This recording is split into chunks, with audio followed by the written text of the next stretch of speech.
ABC Listen. Podcasts, radio, news, music and more. Hi, it's PK here, host of the new politics podcast, Politics Now. I'll be joined by the ABC's sharpest political minds to break down the biggest stories of the day. It's called Politics Now, and you can find it and follow it on the ABC Listen app.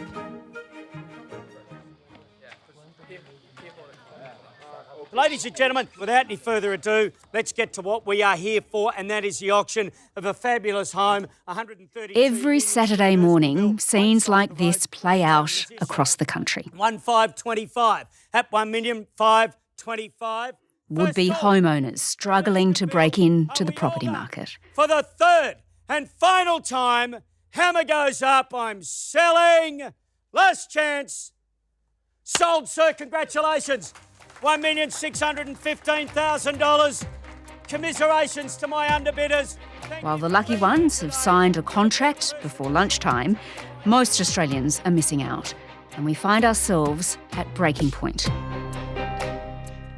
We asked listeners of ABC News Daily to share with us how the housing crisis is affecting their lives. It's pretty clear that we live in a society that treats housing as an investment and a commodity rather than a right. The main impact from the housing crisis have been the stress of increased mortgage payments on my relationship. The biggest challenge is renting while trying to save for a deposit, and the goalpost constantly moving. Fees, the charges, the levies, the contributions and the taxes councils, state governments and authorities charge at each stage. It's the fault of people who view houses as an investment rather than a home. I also just can't help but walk past people's houses now in Sydney and think, what did you do to get that?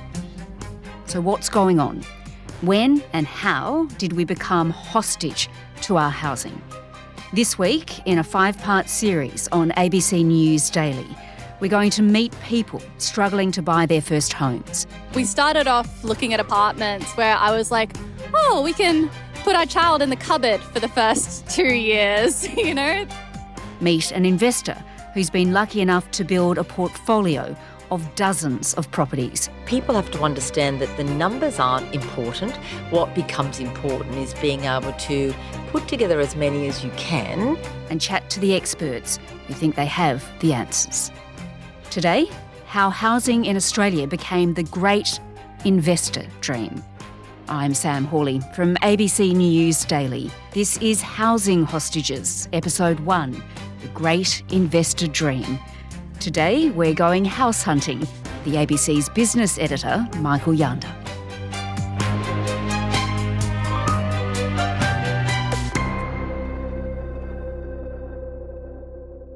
Michael, you spent Saturday morning recently out with some house hunters attending open homes and auctions in suburban Sydney, which I think is a rather stressful process, actually. Certainly more stressful for them than it was for me. So I've just driven out on a Saturday morning out at an auction. It's 11 o'clock in the morning. It's a pretty big crowd, a couple dozen people down here already. A few minutes to go till the auction. I drove out about half an hour from where I live, a suburb called Mortdale, another suburb called Narwee. Everyone from the street was out there having a sticky beak, as people love to do on Saturday mornings when there's a house being sold on their street. I've never done that before, Michael. Never? Of course, we all love doing that. Go on. While I was out there, I met a young couple who were 5.5 months pregnant. My name's Justin. I'm Lana. And you're looking for your first home at the moment? Yeah, we are. We've got a growing family, so a little one incubating in there. So, yeah. How far along? 5.5 months now, yeah. They're in a rush, let's put it that way. Yeah, they've got a fixed timeline on when they want to buy and get into a house. Yeah. How long have you guys been looking? Oh, looking about 3 or 4 months now. Yeah, and prices, honestly, you wake up the next day and the prices just keep going up and up. Yeah. It's tough to find the right kind of thing that might be in their price range. All of the properties nowadays, which are, I guess, within the price range of first-home buyers, they're always about 211. So, yeah, we ideally want 3. Yeah, so it's hard to find a 3-bedroom place you can afford. Absolutely, as first home buyers, yeah. And you went to other auctions too, so tell me about those. Yeah, so I went to an auction at Nawi, which is in the same area, about 10 minutes drive away. This is Alan Yan from Raywai Group. I'm the listing agent of this property, number 15, Wilson Street, Nawi. So you were saying this is like 500 square metres? 530 square metres, yes. Yeah, it's just 3 bedrooms, but also has a pretty big granny flat. That's right, yeah. I think with the high interest rate, granny flat produce a very strong cash flow. That's why this property attracts a lot of buyers. There are at least 5 registered bidders and there are at least 4 people who bid at the auction, including Carl. So my name's Carl. Grew up in Sydney and I'm a bit late to the property market, I guess. So I'm trying to get in while I can. An IT professional on a very good income and with a lot of savings he's built up and invested, but still very hard for him to try and find something he can afford in Sydney. Oh, it's tough. It's really hard to know, like even what's in your price range. Like with these auction guides, they tend to be low balls, I find. And then with the private sales, it tends to be the opposite. They're asking for like the maximum that they hope to get. So it's quite... All right, so what was the guide price for that property? Yeah, so the guide was about $1.4 to $1.5 million, but the final sale price was much, much higher. What a surprise. So how much did it actually go for? Here we go, ladies and gentlemen. First, second, is there anyone else? Can't twist your arm for another 1,000.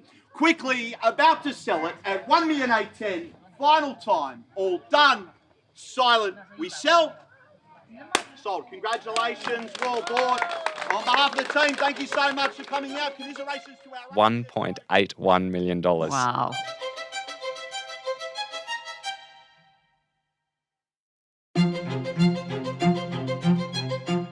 So, Michael, let's look now at how this housing crisis is impacting different groups of people. Because while a lot of people, as we've heard, are struggling, the way the system is all set up means there are some real winners. Tell me about Margaret Lomas.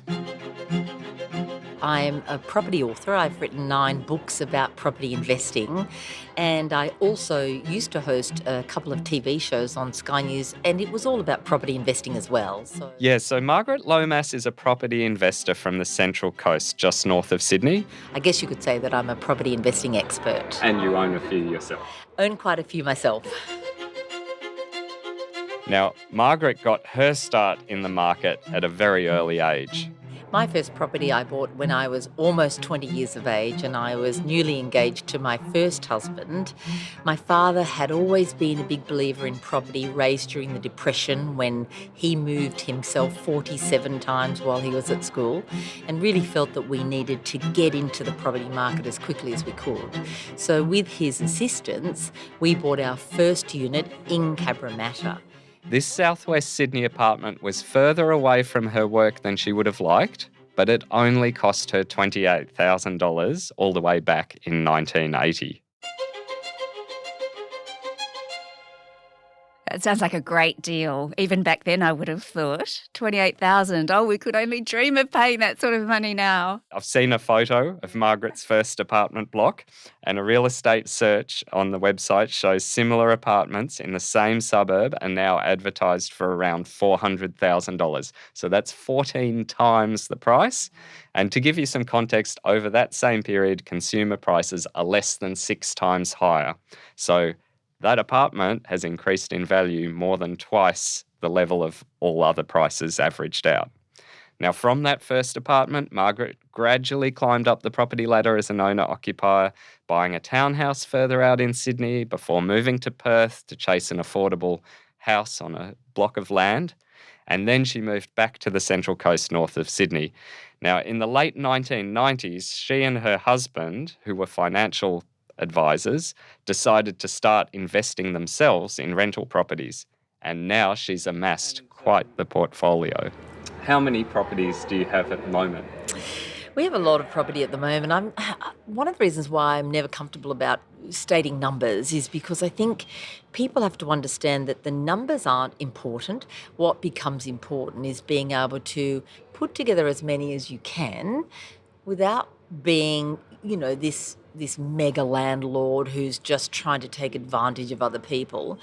Do it in a way that's safe, Right, so you must tell me, how many properties did she eventually manage to get hold of?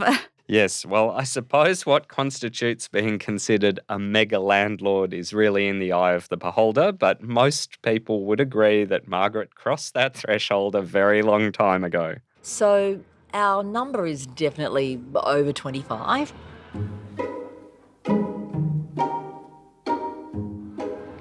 At one point it was over 40. We've really massaged that portfolio now, gotten rid of a couple of the lemons, finally gotten rid of cans.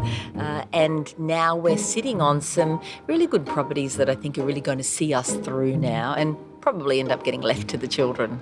Oh my gosh, over 40 properties. That would be surely impossible to do that now. It is unthinkable, and even Margaret Lomas believes that someone like her, who's starting out from scratch today, couldn't do what she did a few decades ago. I have extreme empathy for young people trying to get in the market today, and I know most people in my age group will go, well, it was just as hard for us, but I don't actually think it was just as hard for us.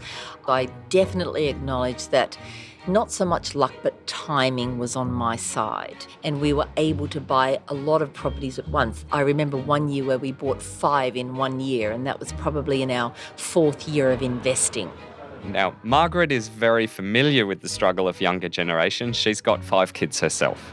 We've been able to help our kids a little bit. We haven't helped them a lot, and we certainly didn't put together a property portfolio with the view to leaving anything to them. My plan is to spend everything I've got, but I just don't think now, with the way the portfolio's gone, that I will be able to do that. So they'll get something when I finally pass on, although that's going to be a long time away yet if I have my way. Right, so she wants to spend the money rather than leaving It's it a for her fair kids. amount to spend if she's paid off the mortgages on those. Well, Yeah. she says she's got about 25 properties now. Oh, she's going to be having a very nice time then, I would think. Margaret does want to remind young people, though, that it's never been easy to climb the property ladder from the bottom like she did. We did sacrifice an awful lot. We didn't go on holidays. We never ate out. We never had takeaway in the house. And if you talk to my kids, they'll tell you that their upbringing was quite rough. They did live in a quite a nice house on a couple of acres, so they had that. But in their opinion, they got nothing. Friday nights was family night. We would buy 2 blocks of chocolate and some no-frills cola drink, and we'd all watch movies together. And that was the sum total of what we did with the kids. There are, of course, Michael, a lot of younger people who we've discussed are locked out of the market, and they do believe that it is the boomer property investors like Margaret who are responsible for this. Do they have a point? Logically, if higher rates of home ownership are the aim, okay, if that's the policy aim, then investors are definitely part of the problem, because every home owned by an investor and rented out to a tenant is a home not owned by the person living in it. It's only logical that when there's fewer investors out there in the market, the houses they once owned don't just disappear into thin air, they get bought by people who want to live in them. This is a problem Margaret just doesn't see. You know, she says that her properties are really basic. They're in areas that are dominated completely by renters, 80% or more, and they're just not places that first home buyers are looking. We don't have any properties that you would look at in a picture and go, wow, Margaret, that's a beautiful property. They're all really meat and bones properties. They're just very average, everyday properties that families rent from us, that families who are either saving for their own property or who may never be able to buy their own property and need to rent forever get to live in, because if I didn't have those properties, then they would be stuck without a place to live.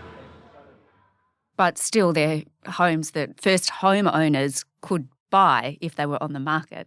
Yeah, well, particularly if people are like looking to trade down. If there's a portfolio investor like Margaret snapping up all these homes, how are they going to compete? And the fundamental logic remains, Sam, that if an investor sells their home, it doesn't just vanish, right? Someone's going to live in that home. If they sell their home, if someone who wants to live in it buys it, Well, the home ownership rate goes up. And if that's what we want to see as a nation, then it just means we need fewer property investors owning less investment properties. And Sam, the rise of property investment can be seen in the tax office data. At the turn of the century, we had about 1.3 million property investors. Now we've got 2.25 million. 600,000 of those own multiple properties. Some of them own 4, 5, 6 or more, like Margaret. And when you look at those numbers, you can see why home ownership rates are falling.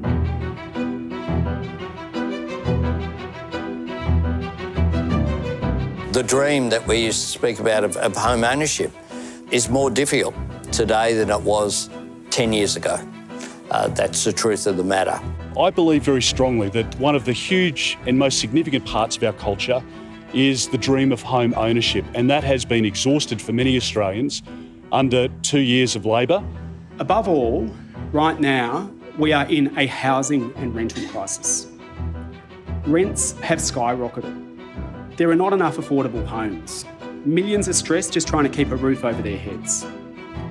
Well, Michael, we've found ourselves in the lead up to a federal election. Both sides of politics, they do recognise that housing is a big problem and a big problem in voters' minds. So if you listen to what politicians say they're doing, they tell us that they can make things better, that they can make housing more accessible. But do they really go far enough, in your view? Well, I think there's always a lot more talk about housing affordability than there is action. And guess why? It's because to make housing genuinely more affordable, houses have to become cheaper. And let's face it, that's not what most politicians or their constituents they represent want. Labor Housing Minister Claire O'Neil recently candidly admitted as much in an interview with ABC's Hack program. We want to bring house price growth into something sustainable. So we're not trying to bring down house prices, but we don't want to see some of the growth that we've seen in some parts of the country where you're getting double-digit increases in house prices year on year. Why don't you want to be seeing house prices drop? Because if you're looking to get into the market, if you're a young person looking at what's ahead of you, you definitely want to see house prices come down. Well, that may be the view of young people. It's not the view of our government. We want to see sustainable. Now, of course, the issue is reducing the price of housing makes existing owners poorer, at least on paper. And most politicians don't want that for Australians or for themselves, because more than 90% of our federal politicians are already homeowners. More than 2/3 of our federal politicians own more than one property, while 33 of them own 4 or more. So that's 1 in 7 federal politicians who you could describe as having their own property portfolio. And despite falling home ownership rates, close to 2/3 of Australians still own the home they live in, so the weight of votes just isn't really there for serious reforms to actually make housing cheaper. And the thing is, house prices across the country, well, when you look at them, it's pretty grim if you're not already in the market, and it just gets worse and worse. It really is, Sam. Let's start right here in the most expensive market, which is Sydney. The average loan in New South Wales, that's over $800,000 now. Oh my gosh. Right? And for a person to save a deposit nationally, if they're renting and on a pretty typical income, you're looking at more than a decade to save a deposit. And that's not in Sydney. So if you're looking to buy in the Sydney market with those $800,000 plus loans, you could be saving 15 years to get a deposit together. Yeah, it's expensive everywhere.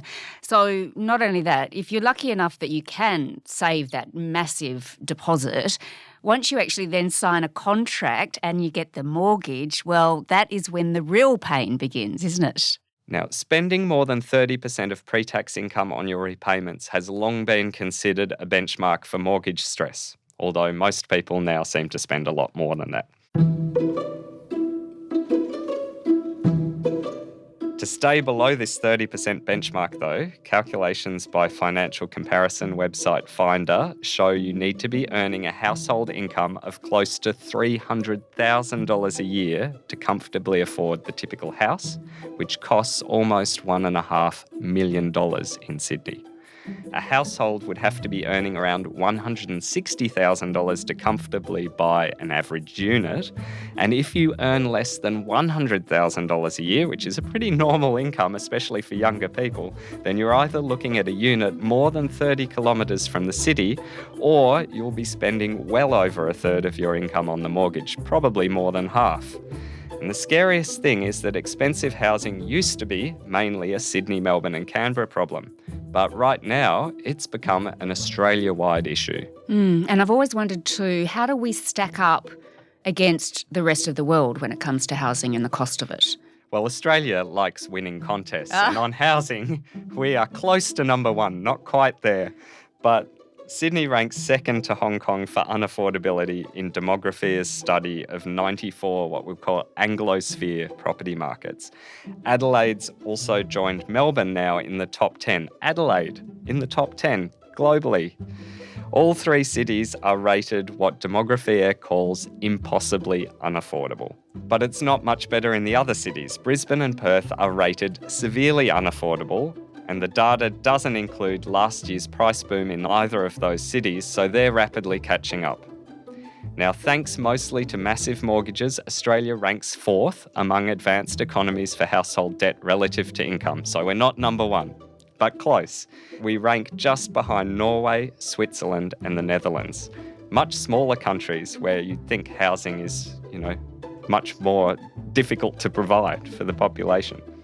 Now, we're almost twice as indebted as Americans, nearly 60% more in debt than the Brits, and we're not building enough homes to stop prices rising. AMP's economists reckon we're already 200,000 to 300,000 homes short, and we're falling behind further each year.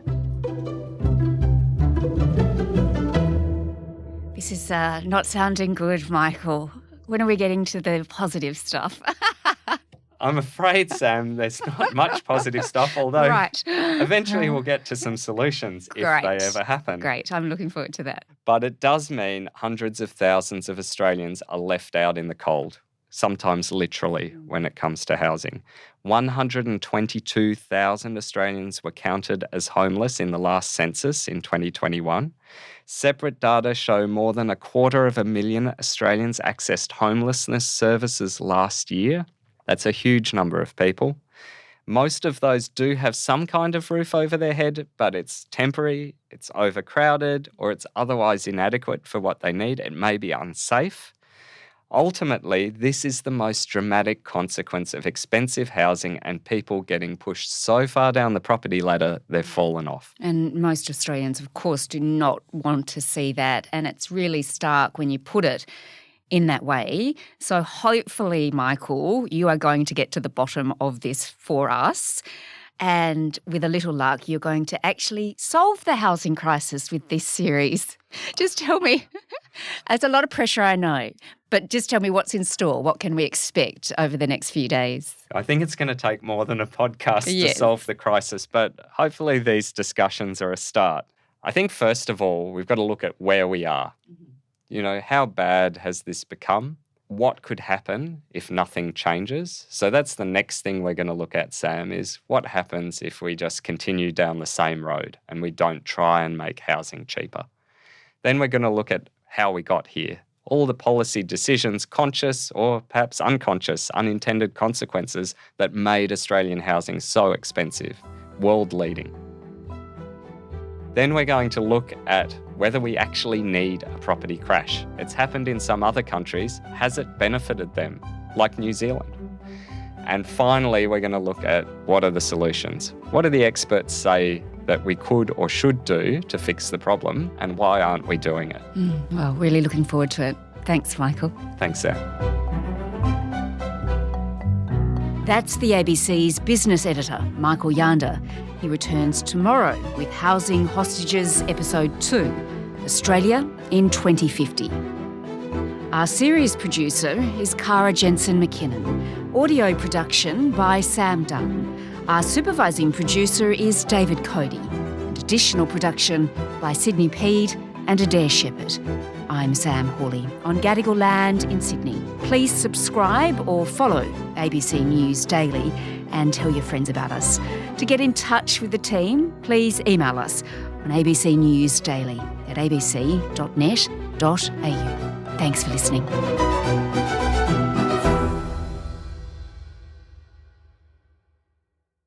Hi, I'm Jan Fran, and if you're listening to ABC News Daily, I have a feeling you're going to enjoy listening to our new podcast too. It's called Conspiracy: War on the Waterfront, and it'll take you behind one of the biggest industrial showdowns in Australia's history. We're talking about that day in April 1998 when security guards wearing balaclavas and wielding Alsatians kicked 1,400 workers from their jobs on the docks. What led up to that moment? Almost has to be heard to be believed. So make sure you listen to Conspiracy: War on the Waterfront. To find it, search for Rewind on the ABC Listen app.